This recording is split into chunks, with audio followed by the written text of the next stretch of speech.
हमारे शरीर को जीवन जितना आवश्यक है, नींद उतनी ही आवश्यक है। निद्रा, झोप बहुत आवश्यक है। झोप, और अगर झोप अच्छी नहीं है तो कम से कम शरीर में 50 रोग होते हैं, अगर झोप अच्छी नहीं है।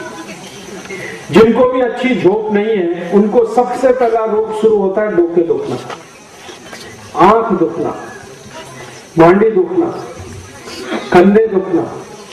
और जास्ती दिन झोप अच्छी नहीं आएगी तो और भी खतरनाक रोग होते हैं। और उनमें से एक तो रोग इतना खतरनाक होता है, मिर्गी के दौरे पड़ना, अपस्मार होना, एपिलेप्सी होना। ये सब रोग झोप अच्छी नहीं होने के हैं। तो आयुर्वेद ये कहता है कि जीवन इतना अच्छा, झोप उतनी अच्छी, झोप भी अच्छी होनी चाहिए। आप बोलेंगे अच्छी झोप कितनी होनी चाहिए? उसका नियम ये है कि आप अगर खेत में काम करते हैं, काश्तकार है, शेतकरी है, तो कम से कम आपकी झोप 7 से 8 तास होनी चाहिए।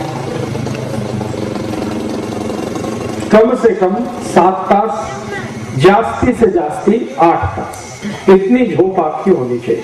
अगर खेत में काम करते हैं, काश्तकार है, शरीर का काम करते हैं। कोई लोग अगर मजदूरी करते हैं तो उनको भी 7 से 8 तास की झोप होनी ही चाहिए। शरीर का जितना ज्यादा मेहनत है उतनी ज्यादा झोप होनी चाहिए। और अगर खाली मानसिक काम करते हैं, दिमाग का काम करते हैं, पेन चलाते हैं, कागज पर लिखते हैं, जैसे बैंक में आप काम करते हैं, बैंक में शरीर का तो कुछ काम नहीं है, कुर्सी पर बैठे, मेज पर रजिस्टर, उसमें लिखना। तो ऐसे लोग जो शरीर का काम नहीं करते, जैसे टीचर है, क्लास में खड़े खड़े पढ़ाना है, या बैंक में काम कर रहे हैं, या तो किसी ऐसी कंपनी में काम कर रहे हैं जहां मेज कुर्सी पर भी बैठना पड़ता और कुछ नहीं, तो ऐसे लोगों की कम से कम झोप 6 तास होनी चाहिए, जास्ती से जास्ती 7 तास होनी चाहिए। माने किसी भी स्थिति में 6 तास की झोप तो होनी ही चाहिए और जास्ती से जास्ती 8 तास की होनी चाहिए।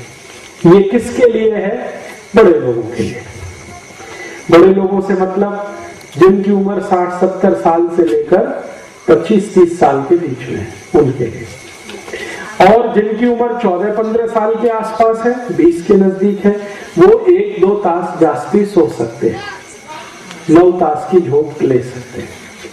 और उससे भी छोटे हैं, 5-6 साल के बच्चे हैं, इनको 10 तास की झोप चल सकती है। और जो सबसे छोटे बच्चे हैं, 3 बरस से कम, उनको 12 से 14 तास की झोप चाहिए। और जो 1 बरस से कम है, उनको 18 तास की झोप चाहिए। ये है। तो बच्चे की उम्र जितनी कम है, झोप उतनी ज्यादा, उम्र जितनी ज्यादा, झोप उतनी कम। तो हम देख लें हमारी उम्र क्या है, उसके हिसाब से जोड़ लें। अब अच्छी झोप आए आपको, तो इसके लिए आयुर्वेद ने कुछ पथ्य बताया। सबसे पहला पथ्य ये है कि रात्रि को झोप लेने का समय पक्का करिए आप 9 बजे। तो 9 बजे आपको सोना है तो सुबह 6 बजे उठिए, बराबर झोप पूरी होगी। और अगर कुछ ज्यादा देर हो रही है तो 10 बजे सोइए, सुबह 7 बजे तो हर हालत में उठ जाइए। और 9 बजे के पहले सो सकते हैं, 8 बजे, तो सुबह 5 बजे उठ जाइए। 7 बजे सो सकते हैं तो सुबह 4 बजे उठ जाइए। समय नक्की करिए, ये पहला सूत्र है। दूसरा नियम है, दूसरा सूत्र है कि आपको शाम को अच्छी झोप लेने की है, तो झोप लेने से कम 2 से 3 तास पहले आपका भोजन होना चाहिए। अगर 9 बजे झोप लेना है तो 6 बजे आपको भोजन खाना चाहिए। 10 बजे झोप लेनी है तो 7 बजे आपका भोजन हो जाना चाहिए। ये बहुत आवश्यक है। अगर आप ऐसा करेंगे कि 10 बजे भोजन किया और सीधे झोपने के लिए लेट गए, तो जरूर आपको हृदय घात होगा, कोई नहीं रोक सकता। डायबिटीज भी होगा, कोई नहीं बचा सकता। अर्थराइटिस भी होगा। खाना खाते ही जो सोने के लिए जाते हैं उनको बहुत तकलीफ आती है। इसलिए आयुर्वेद का नियम यह है कि जब भी आपको सोना है 8 बजे, 9 बजे, 10 बजे आप तय करिए, उसके 3 तास पहले भोजन होना। ये है। मैं तो आपको एक सरल नियम बताता हूं कि शाम का भोजन आप उस समय कर लीजिए जब सूर्यास्त होता है। सूर्यास्त का समय जो है ना, शाम का भोजन कर लीजिए, फिर उसके 2-3 तास के बाद आप सो सकते हैं। तो ये नियम है। और दूसरा है कि आप जब सोने के लिए जाएंगे तो आपका जो सिर है और जो पांव है, इसको किस दिशा में रखना, ये बहुत महत्वपूर्ण है।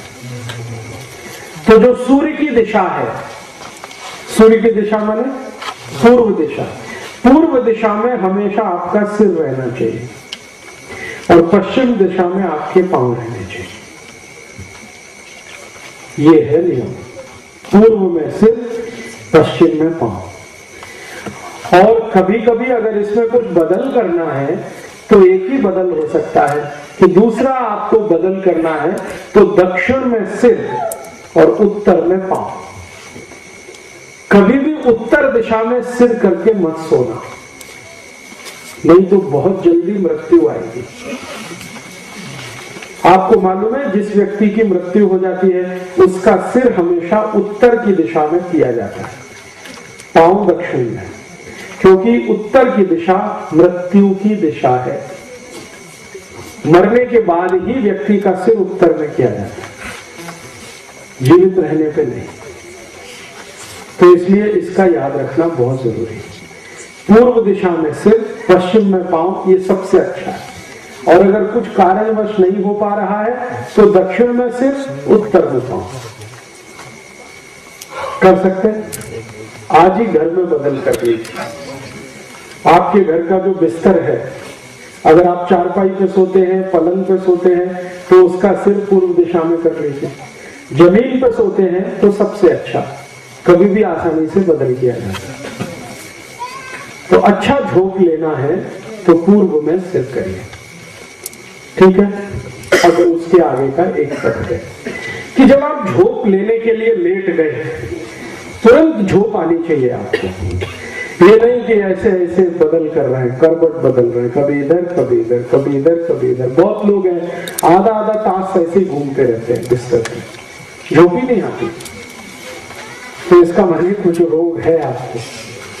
तो तुरंत आपको झोंक आए, इसके लिए एक बहुत सरल पथ्य है आयुर्वेद का कि आप जैसे ही लेट गए तो ये दाहिना नाक है ना, इसको बंद कर दीजिए और बाएं नाक से सांस भरिए और छोड़िए, सांस भरिए, सांस छोड़िए, सांस भरिए, सांस छोड़िए, ऐसे करके।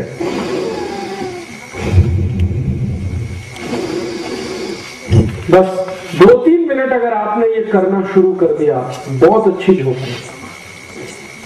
2-3 ही मिनट इसका असर होता है। फिर सो जाइए, फिर कोई हरकत नहीं। अब आप पूछेंगे कि भाई सोने का कैसे है? सीधा सोना, पेट के बल सोना, पीठ के बल सोना, ऐसे करवट में, ऐसे करवट में। तो रात्रि को जब सोना हो तो पीठ नीचे, पेट ऊपर, ऐसे ही सोना अच्छा होता है। अच्छी झोंक उसी में आती है।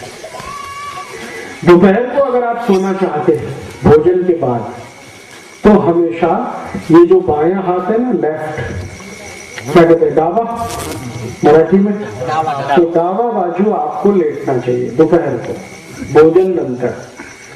तो दोपहर की झोंक लेनी है तो ऐसे करके लीजिए। रात्रि को दोनों हाथ फैला के सिर आसमान की तरफ, चेहरा आसमान की तरफ, पीठ के नीचे ऐसे सोना है। तो झोंक अच्छी आएगी, तो झोंक से होने वाले रोग कभी नहीं आएंगे, ठीक है।